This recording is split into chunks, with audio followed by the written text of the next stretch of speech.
What's up guys, and welcome back to my channel Patrol in Motion, a place for busy people and dream chasers looking to achieve their goals in a more efficient way. So if you're new here, welcome. My name is Ira and I do project management, self-improvement and the occasional vlog video. So be sure to hit that subscribe button if that sounds interesting to you. And if you're one of my subscribers coming back for another video, hello, welcome. Lovely to have you back. Make sure you hit that like button because you already know this is going to be another good one, and let's get into it. So guys, lately I've been really encouraged by people hollering at me, letting me know that my videos are helping them get new roles and get their foot into project management. I absolutely love to hear that because I feel like more people should be in there, especially young people. So if my videos are helping you, I'm so happy about that. But I'm also very aware that if you're just getting started in project management, when it comes to like budgeting, building plans, risk management, and basically the building blocks for what project managers are responsible for, you might not have the tools to get yourself going. So I'm going to start off probably a 3-part series on just that: project schedules, project budgets, and also risk management. And I'm hoping that, you know, if you are just starting or just got your foot into project management, these will help you at least, you know, start on your first project and get on your way. So if you've watched some of my previous videos where I previously introduced you to the holy trinity of project management, that lovely triangle, you know that project managers are primarily brought on board to manage these 3 things: scope, time, and cost. RAID, including risk management, the schedule, and the budget, are the tools that are here to help you manage these 3 things. In this 3-part series, I'm hoping to cover off those 3 aspects or those 3 tools so that if you're starting your first project management role or your first project, you have at a very basic level, heavy emphasis on basic guys, but you have at a very basic level an understanding of how to manage a RAID, how to create a plan or schedule, and also how to create a budget. So let's get into it. So firstly guys, as you can see by the title down below, in this video we are going to be touching on project schedules. Now before I get into this, I just want to make one clear distinction between project plans and project schedules, right? Because people tend to use them interchangeably and they're not exactly the same thing, in the sense that a project plan will include a project schedule, but a project schedule is not necessarily a project plan. I hope you're with me. Let's just start off with a definition of a project plan and a project schedule so I can hopefully explain it a little bit more and make it a little bit more relatable.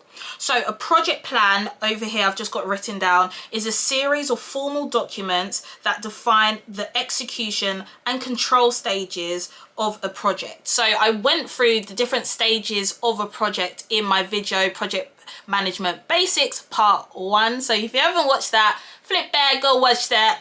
But effectively that is the definition of a project plan. On the other hand, a project schedule is a timetable that shows the start and end date of all the project tasks. So a project schedule is literally focusing in on what deliverables need to be delivered within a project in what duration. But the project plan, on the other hand, encompasses so much more. It includes a project schedule, so you'll also be able to see, you know, how long different tasks are going to take, but within it as well we have to look at control. That means communications, how we're going to communicate with different stakeholders, risk management, which we're also going to talk about in probably part 3 of this series. You know, how do we manage that? How do we communicate out the risks and dependencies, etc.? And also stuff like resources. How do we also allocate those, how many we need, and all of those above things. So it's a lot bigger. In this video, just to be clear, I'm just going to focus on how to make a very basic project schedule that you can use the principles for more complex projects or even just a simple one that I'm going to do right now. And I'm also focusing in on a waterfall type of project. Now, depending on the organization that you work in, they might have a particular tool that they use to make project schedules already.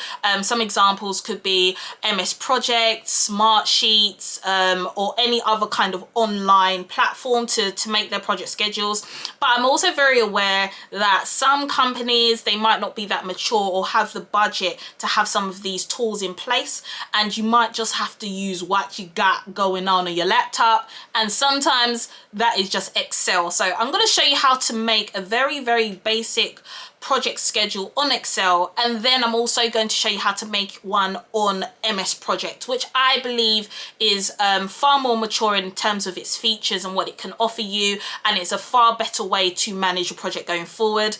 Excel is good for just high level visibility of what you've got to get going, but I think that it is very limited in what it can do, but we'll go into that now. So I'm gonna go over to my laptop, which is just down here, and record the screen so you guys can see what I've got going on. Yeah, let's do that. All right, so as you can see, I'm now in Excel, and this is the very simple project schedule that we are going to put together from scratch. I just want to show you what it's going to look like in the end, and I'm calling this project 4. All right, so you can see what's going on. Effectively, we've got list of activities, we've got the timeline, and some kind of Gantt or work breakdown structure with some milestones and an end point as well in there. In contrast, I've also created the same one on MS Project, so that's Microsoft Project as well, but in here, as you can already see, you can see a lot more detail in terms of the start and the finish dates, actual specific dates. MS Project will help you to automatically scheduling things as well, which we're going to see as well, etc. So let's just start with Excel for those of you that just want to make a very basic schedule and may not have access to MS Project. All right, so in order to save time, I've already formatted it, but there's nothing spectacular I've done here. I've literally just started a brand new Excel tab at the bottom, and I've added in some headers. So I would also suggest you do the same thing. I've put activities, which we're going to list down all of the deliverables or the tasks that we're going to have to complete in order to deliver this project. Resource, who's going to be doing those activities, and a timeline at the top. Now, one of the limitations of using Excel to do a project schedule is that you can't get specific dates in. I guess you could, to be fair, you could put, look, you know, 1st of Jan, 2nd of Jan, all the way to the 31st of Jan. You could do that, but you'll soon find that your project plan is going on for long, especially if it's a project that takes years. So it's not really practical to do it by day. So what I've done is to try to estimate it into weeks. So I've split each month into 4 weeks, but the key here to note is that these dates will not be accurate. It will just be an estimate, so a high level project schedule which we're going to put together. That is actually overcome in MS Project, which I'll show you a bit later. But if you just need a very high level overview of what's going on in your project, then Excel is more than capable to do that. So I've just formatted that all the way up until September, and let's get it popping. So the first step then to create your project schedule in Excel is to write down all of the activities or tasks, also known as deliverables, that you need to do in order to get the job done, i.e. To complete the project. So adding in the deliverables is something that you'll need to do with someone technical. You'll need to do this with your lead engineer, architect, whoever your lead technical resource is on your project. You as a project manager do not know how to get this project done. You do not know how to build a mobile device, which is what Project 4 is. Project 4 is bringing in a brand new mobile device to the market. So you do not know how to do that. You need someone, your lead architect or engineer or whoever is going to physically do this to help you put this project plan together. So do not do it alone. So you're sitting down now with your lead architect, so let's just call him that, and he's helping you put this together. Cool. So he's basically said, fine, we need to firstly design, and then we need to review our design. Cool, no problem. And then at the end of that, we get something called a milestone. which is when a quite significant activity in the project is completed, so we want to mark it off on a specific day, right? So in this example, that milestone is to the design being signed off.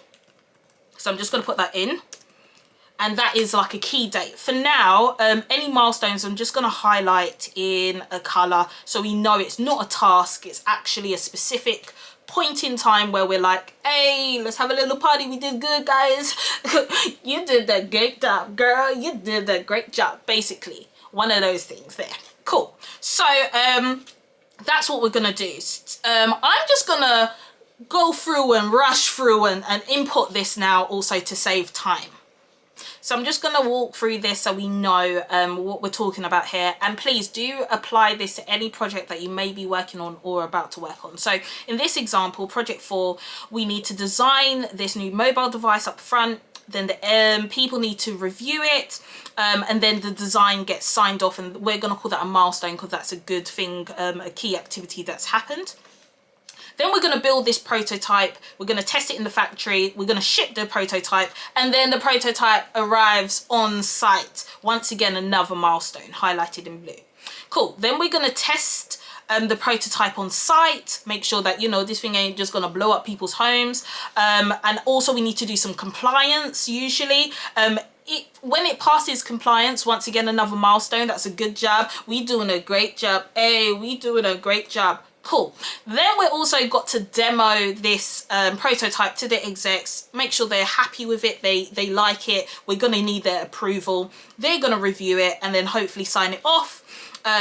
Then after that sign off, we get the go to mass produce this product. We launch the product, we do something called a project closure report, and then we close the project. So at a very, very, very high level also, guys, if you're into product development, that is basically a product development cycle of what goes on. Usually we repeat that design, review, test stage 3, 4, 5 times until we get the product in a good position, but just an FYI. Cool. So we've got all the activities in here. So if you're doing a project, also just write down all the activities or deliverables and milestones that you need to complete. No problem. All right, next in there is to assign the resource that's going to be doing the activity. So in this example, I've got engineer 1 to do this.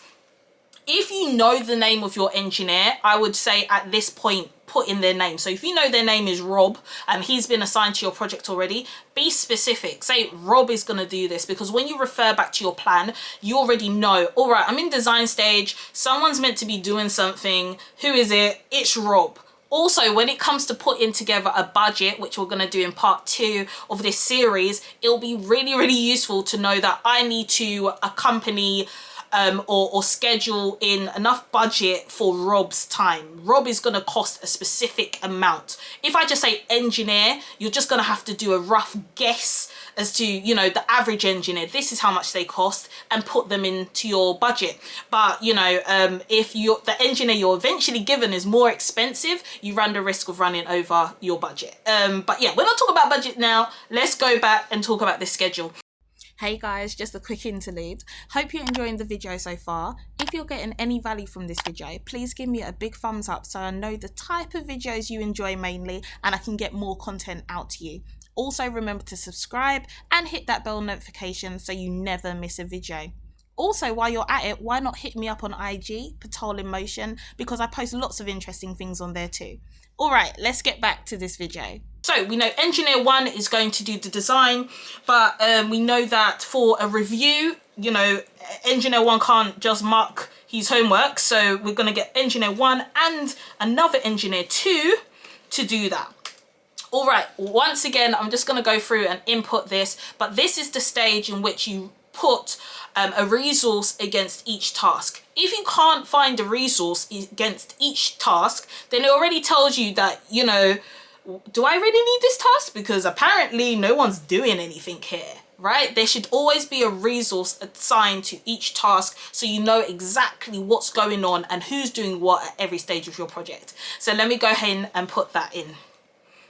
All right, so I've done that now. I've said for design to be signed off, it's going to be an engineer manager, usually someone quite senior. The prototype, building it, testing it and shipping it, all done in the factory. Factory of your choice. Once again, if you know the factory, might as well put them in there. And then I said when the prototype arrives on site, the PM will probably be the one to pick that up. So usually me, I'll go pick it up with my arms, my strong arms. Anyway, moving on. Then we do a bit of testing on site, usually the lead engineer. But once again, it could be multiple people. It could be people off site. We might need to go to an external test lab as well. So make sure you put in as much information in terms of who's going to be delivering this, or who's going to be doing these tasks. It also helps because, you know, if that person's going to be on holiday at the time that you need them to be there, you know, you can already start to see, oh, I might need to get someone to replace this person, so you don't run the risk of running behind on your plan. Cool. So the prototype comes on site and all of that. So we test it, and we also do compliance. We need a compliance manager for that. It passes compliance. The PM takes all the documentation. Great. We do a demo to the execs, so we need the execs, probably the PM to also help demo it, and also an engineer, just in case, you know, this thing starts to pop off. Hey, someone better fix it. The execs review it, and they sign it off, and the PM is there to have that final sign off. Really, this, I guess, should be, you know, execs and PM, but I'm putting PM for now. You mass produce it in the factory, and then the propositions team usually will do the product launch. Project closure report is usually done with the PM, and also anyone that's worked on the project. So really an engineer should be here too, maybe engineer 1 because they've been involved a lot, and then you close the project with PM. All right, now let's get into the juiciness. Let's get into the things that is actually real life interesting. Cool. So next then, it's all about the schedule. And what we're going to do is just estimate how long we think things are going to take. So in this example, I've talked to my head architect, and he's saying, all right, for a design of this complexity of the scope, all the features that we need to put in, it's going to take us roughly 10 weeks to sort out. So, all right, all you have to do is go in, pick a color and measure out that time. And I've put in 10 weeks there. Here is a very key part of project scheduling. And this is called dependency management. Some tasks you can do simultaneously. So as one task is going on, you can also do another task. This is a very important stage in the project or the planning process to ask your head architect or resource, yo, BT dubs, you know, I want to deliver this project as soon as possible. What activities can we do simultaneously, and what activities are dependent on another activity being completed before we move on to the next dependency? And that is usually known as a finish start dependency, just a FYI. So in this example, we need to design it for 10 weeks, and obviously you can't review it until you've designed it, right? So it's going to be a dependency, i.e. you can't start the next activity until the last one has finished, a finish start dependency. And in this example, the review is going to take 2 weeks. So I'm just going to put that in there. Already I can see that my project schedule is taking me out to the end of March already. If I start this in 2022, let's say January. All right, now we get into a fun part. And the fun part that we're getting to is a milestone. So this is a point in time. It's not a long duration. It is marked by 0 days, 0 hours of when a task is complete. And in project management world, we usually mark that with a diamond shape. It's kind of like a square that's just tilted over. I guess it's called a diamond. It doesn't matter the color, but we just mark it in with a diamond. So I'm going to just create one of those in here. If I go to shape, cool, perfect. I've taken a square here, and I'm just going to create a square. Brilliant. Turn it around, make it a little bit smaller, and bam. I feel like that's not exactly square, but it's what we're going to get today. So right there, I'm going to represent that, and that is our beautiful milestone in there. Cool. All right, so same thing you keep talking to your engineer, your architect, whoever's helping you. They've said that a build is going to take 7 weeks. No problem. Man's going to go in and put a build in for 7 weeks or so. And then after that, we have to test it in the factory. He said it's going to take 1 week, or she said it's going to take 1 week. And then to ship it, it's going to take 2 weeks. Once again, all of these are dependencies, start finish dependencies, i.e. I can't do the next activity until this one has been completed.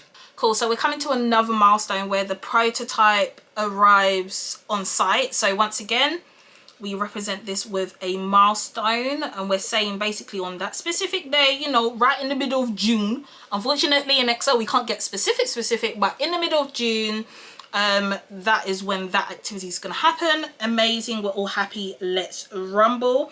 And then the next activity after that is to test the prototype, and my architect has said that's going to take 4 weeks, so I'm just going to represent that. Cool. All right, so now we're coming to a stage where we want to be able to double up on activities. And this is one way in which we can do that. So I've spoken to my architect, and he's basically said, girl, you know, we need to also do compliance on this prototype. And usually we need to do a bit of testing before we go into compliance, but we don't need to wait until all the testing's done before we can start compliance. So in that case, I'm like, okay, so after how many weeks roughly do you feel like we can do, you know, this compliance thing? And he's like, you know, in the last 2 weeks we can of testing, when 2 weeks is left, we can start our compliance. And I'm like, amazing, cool. So that means that 2 weeks from the end of when the test is supposed to end, we can start compliance, and that's going to take 4 weeks, and I'm going to represent that here. As you can see, it's not a complete start finish. It is a start finish dependency kind of, but in MS Project I'm going to show you exactly the kind of dependency that it is. But that's represented, and that's why you've got the overlap here. Amazing. At the end of compliance, we pass compliance. Once again, represent that with a milestone. Boom. All right. Another activity that we can actually be doing in parallel is to demo the prototypes to the executives. So start to think of activities in your plan that are not dependent on, you know, the last thing that may be going on. So for example, to demo the prototypes to the execs, really we don't need to do compliance. You know, it's going to be on site, it's going to be relatively safe, or in a safe environment that if something should blow up, we can deal with it. But we will want to make sure that we've tested it a little bit before we show it to them. So once again, after about 2 weeks of testing being done, we can say, okay, why not we demo it to the execs? And that's what I'm going to put in here, a week of demoing to the execs, 2 weeks after the testing has started, right? So we do that in 1 week, and then the execs need to review that, and that needs to be done after we've done the demo, hence why it's a finish start dependency. And then after that, once again, amazing results. We have a milestone where the execs sign it off. So mass production, great. Now, as you can see, naturally in this schedule, you might be tempted to just put or start mass production right after you've got exec approval. But I can say that you can't just do that, because it's not only dependent on exec approval, but it's also dependent on us fully, you know, signing off compliance, right? You can't put things into the home that hasn't gone through compliance. So as a result, you won't start this mass production on the, what is that, the third, at the end of the 3rd week of July. You would actually start it on the 4th week of July after you've got compliance. So there's a week there between executive review and sign off, and also compliance being signed off before you start that mass production, and we're going to call that 4 weeks. A good thing about that is that we can now see our critical path, you know, our critical path, i.e. the longest activity that needs to be done, or the activity that needs to be done in order for us to stay on track. It's not the exec approval, because we've actually got a week here of contingency, I would say. In case that slips by a week, we would still stay on schedule. However, if the prototype passing compliance slips by a week, that would mean that mass production would have to push out. So that is currently critical path. I'm just going to put in some arrows here in order for us to represent this a little bit better, and so that we also know that we have a little bit of contingency in the plan, but also that, you know, this is currently the critical path, is what I like to call it. This, us signing off this compliance. And then another arrow here just to show that relationship as well. It's not as neat as I did it before, but you know, we move. All right, cool. So now we've done mass production of the product in the factory, and we know it's at the factory because we already got the resource doing this. At each stage, I know what's going on and who's doing it. It's part of the control of the project. And then we're going to launch the project once we've got enough stock built up from this 4 weeks worth of ramp up. So that's amazing. Just gonna copy and paste one of those in. This is amazing. Cool. So we have launched the product, and this is a significant one. Everyone's happy, but the project's not done yet. We still need to do a project closure report, effectively get all the team together, sit down and make sure that we have ticked off everything that we need to deliver as part of this project, all the deliverables, that we've managed all the risks, and also know what we're going to pass on to the in-life team, i.e. the people that are going to manage this product going forward whilst it's launched into the public. So we'll do all of that. It doesn't usually take long, but it's worth doing. We're going to put that in for a week. And then we've got one last milestone, and it's project closure after that. So amazing. I'm just going to represent that by a different color just because, you know, we doing a great job. And that is it, guys. That is literally it. My very basic, very simple project schedule. In this schedule, you can see the activities you need to do. You can see the resources, how long it's roughly going to take. So we can see here that this project's roughly going to end at the end of the second week of September or mid-September. And we can see, you know, what activities can be done around the same time, etc. So this is a really, really good example for those of you that just need to put a really high level project schedule together, but it does have its limitations. One of it being that the dates are not accurate. I do not know exactly what day, you know, this build starts and when it ends. I don't know when that milestone date is. At the end where we close the project, I know it's, you know, the end of the second week of September, but is that the 14th? Is that the 17th? These make a big difference in a lot of things. Also, we've had to estimate the weeks. We know that, you know, there are more than 4 weeks technically in January, but we've just had to split it up to make this whole thing make sense. So there are several limitations, which I believe now if we flip over to MS Project, they endeavor to fix. So I'm now in MS Project. This is what it looks like, the exact same plan, and we're going to start from scratch to start to put this together as well. Right, so I'm just going to start by making a new sheet. Here we go, a brand new sheet, and I'm just going to talk through the template of MS Project. So very similar. Right here we've got the task mode. I'm going to that in a minute. Task name, i.e. also the activity. Duration, that's how long it's going to take, and we can put that in weeks, days, whatever. It's a lot more specific in MS Project. An actual start date, and I'm going to show you how MS Project is, and it just schedules it for you, so you don't even have to put in a physical date other than the first date, and then it will just make up the dates for you. And a predecessor. So basically that is what I was talking about, the dependencies. What's it dependent on in order to do that activity? So once again, for the sake of time, because you know I don't want to bore you guys, I'm just going to copy and paste in those activities that we talked about previously into task name. Bam, just like that.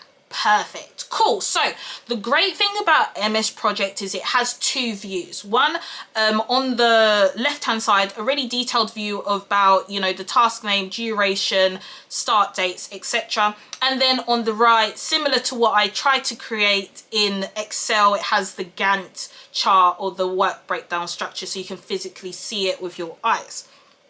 So same thing like we did before. We have to start in MS Project by putting in a specific date that we want to start on. And in this case, I'm just going to do it similar to the Excel. I'm going to do it on the first working day of 2022, which is the 3rd of January 2022, and that's a Monday. So I just put in the 3rd of Jan 22 and it's already told me it's a Monday, which is a really key as well, because sometimes when you're thinking you want to start on a specific day, you just pick a date from the sky and you realize it's on Sunday, or you didn't realize it's on Sunday but it is on Sunday. You're already off to a not great start because no one is there to work on that day for you. Okay, cool. So the next thing you can do in MS Project to make this run nice and smoothly is to put in your dependencies. So the good thing about MS Project is you just need to put in basically your dependencies and your duration. So I know that the design is roughly going to take 11 weeks, we said. So I'm going to put that in, and that has already auto scheduled the end date for you. So now I know it's going from the 3rd of Jan all the way to the 18th of March because I've just put in 11 weeks and it's already calculated that for you. Amazing. Amazing. I absolutely love it. I absolutely love it. Perfect. And I've got specific dates in there. Cool. Right. Next, I know that the review period is going to take roughly 2 weeks. I put in 2W. And we can already see here that we've got the timeline already. So that's amazing. That's already coming along in there. But I also know that oh, sorry, I was meant to say 2 weeks. What's going on here? Okay, cool. Much better. But I also know that that activity happens after the design period. So design is on line 2. We're going to put in a dependency. The line 3 is dependent on line 2 finishing. Put into predecessor 2.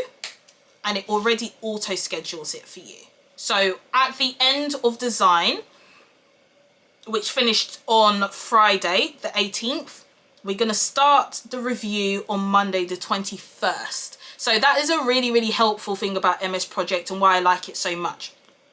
Going down, I'm going to put auto schedule to everything else so that it will automatically populate things.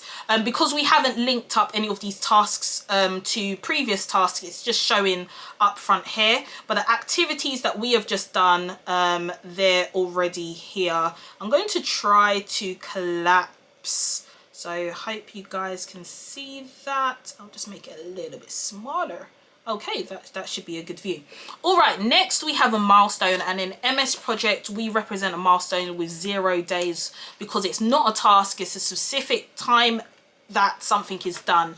And once again, that milestone is done once the review is done. So I put in a finish start dependency on line 3. So line 4 will start once line 3 is finished, and automatically you can see that the milestone has moved to shift into place. Amazing. And I also have a specific date for it, whereas if I slip back to the GAN, I knew it was in Excel, I knew it was the first week of April, but I didn't have a specific date for it. If I go back to MS Project now, I know it's actually the 1st of April that milestone is going to take place.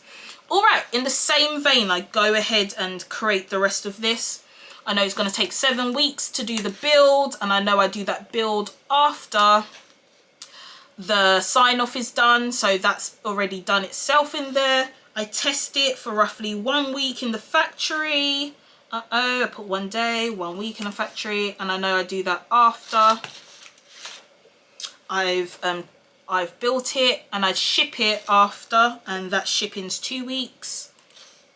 And I do that after I've tested it. So once again, as you can see, it's starting to build up that nice little Gantt that we had in Excel, but it's all automatic, guys, which is an advantage, and you have specific dates. Next, we have a milestone represented by 0 days, and that happens once the shipment has arrived. All right, cool. Let's keep moving. Testing the prototype on site. We say that's going to take 5 weeks, I think, roughly. Now, here's a key, actually. So I know it's going to take roughly 5 weeks in general, but we represented that by, I think, 4 weeks. And the reason why we represented that by 4 weeks is because it's a guesstimate. What it's actually going to take is about, you know, 5 weeks, but because we've been undercutting ourselves in terms of the time taken for tasks in previous months, if you put it all together, it will be a bit shortchanged because there's a couple days on the end of each of the months that's not taken care of or taken into consideration. I hope that makes sense, but that's why MS Project's just a little bit more accurate in general, just to let you know. And that's going to happen after the prototypes have arrived on site.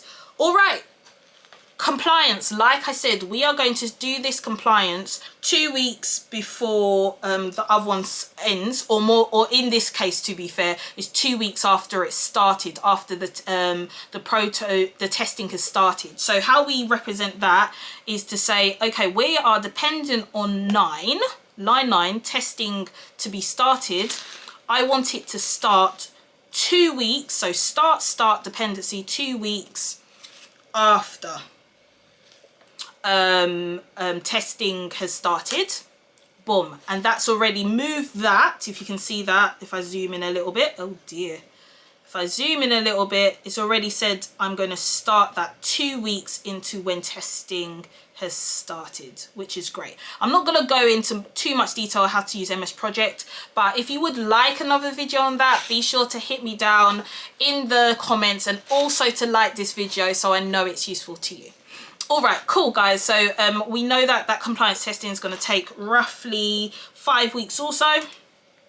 So, oh, I put that on the wrong line. It's going to take 5 weeks also. So I'm going to put that in, and then it passes compliance after we have finished the compliance testing. Boom, that's sorted. Demoing the prototypes then. Similar to what I said before, we can do that 2 weeks after we've done testing. So I'm going to put a 9 is when the testing has started, plus 2 weeks, SS plus 2 weeks. And that pushes that out as well. And that demo takes, let's say, 1 week. Actually, it's probably 1 day to do a demo. Let's just put 1 day in there. And then the execs have 2 weeks to review that. And they're going to review it after we've done the demo, obviously. Then there's going to be a sign-off represented by 0 days because it's a milestone, and that happens after they have reviewed it. So similar to the Excel, let me go back, where we've got this nice overlap. We have also created that overlap in MS Project here, but we have specific dates, guys. This is not a joke, it's fun. I see my milestones, I have exact dates, a lot more detail. All right, mass production. It's going to take 4 weeks to mass produce, but this time it's dependent on 2 things. So you can definitely double up your dependencies in MS Project. It is dependent on the sign-off, compliance sign-off on line 10. So let's put that in. And it's also dependent on exec sign-off on line 14. So 2 dependencies in there, and as you can see, that nice little arrow thing that I was trying to replicate in Excel has come through there, so that's amazing. All right, next we have product launch. Product launch is a milestone. Oh dear, I'm messing this up nice, guys. And that needs to go in here, and that is dependent on line 15, you know, after, you know, mass production. I need to make sure there's enough stock before I launch. I've launched, amazing. Then I do my project closure report because, you know, launch is what I wanted to get to. I do my project closure report. That takes roughly a week, so I'm going to put 7 days because it's a bit more than a week. A week in MS Projects, by the way, is 5 working days. They do not include the weekends. You can change around the settings to include weekends, but as a default, they just include working days. Putting a dependency on launch for that. And then lastly, the project closes. Once again, 0 days, it's a milestone, and that happens after we've done the project closure report. So as you can see, the same thing that we've done in Excel, we have replicated in MS Project, apart from you have specific dates. It also ends, you know, the end of the first week of September, but it's actually the 6th of September if someone asks, so it's a lot more detailed, and you have a lot more fluidity with this tool. Another great advantage of MS Project is that if anything changes for whatever reason, let's say you made a mistake and shipping is actually going to take 4 weeks instead of 2 weeks, you can just update this to say 4 weeks over here, enter, and everything automatically moves out for you because you've already synced it up and moved it out. So now you can see that you're actually going to close the project on the 20th of September instead of previously the 6th of September. Whereas if I flip back to Excel now, if I wanted to, you know, I know that shipping is going to take 4 weeks. I have to extend this by 4 weeks, by an additional 2 weeks to make 4 weeks. But then I have to move out everything manually, either a copy and paste or move it out manually to update it, which can be really, really irritating sometimes, especially if there's more than one change that you need to make, etc. Okay, so the last thing we need to do in MS Project then is just to add in the resources, just so we mirror what we have put into the Excel. So exactly the same thing. There is a resource name column already populated as a default column in MS Project, and you just need to put the associating resource that's going to deliver the activity or the task in that a row. So to save time, I'm just going to copy and paste that now. I've copied and pasted that now, and as you can see, and which is also quite nice with MS Project, the resource that needs to do the task also just comes along in the Gantt, so you can see it nicely and it's nicely represented. One last thing I just want to point out is, as you can see, these little men, red men, have just popped up in my diagram when I put in the resources. And the reason for this, and another advantage of MS Project, is that they have MS Projects basically just recognize that engineer 1 might be over capacity, because at the same time that they're doing testing and testing the prototype on site, they're also doing the demo. So this is a really, really good way to know if you're going to have capacity problems or resourcing problems because you've double scheduled or double booked someone to do a particular task. One way to overcome this, and what you can do to combat this, is you can say that, okay, engineer 1's going to be busy doing testing and they're the most appropriate person to test it given that they designed it. Makes sense. Why don't I get engineer 2 to help with the demo? So I'll update this to engineer 2, and bam, just like that, my red men warning signs go away. So now that you have the project schedules together, guys, all you need to do is to monitor it every single day, look through it with your resources so you can see what needs to happen. You can ask for the right resources at the right time. That is it today, how to create a very simple, very basic project schedule in MS Project and also in Excel. I hope it's helpful for you. Make sure you subscribe to this channel and give this video a big thumbs up if it was helpful. I'll be back with part 2 and 3 where we go into how to make a simple project budget and also how to forecast, and then also looking at risk management. But for this video, that's it, guys. Hope you enjoyed, and I'll see you in my next one.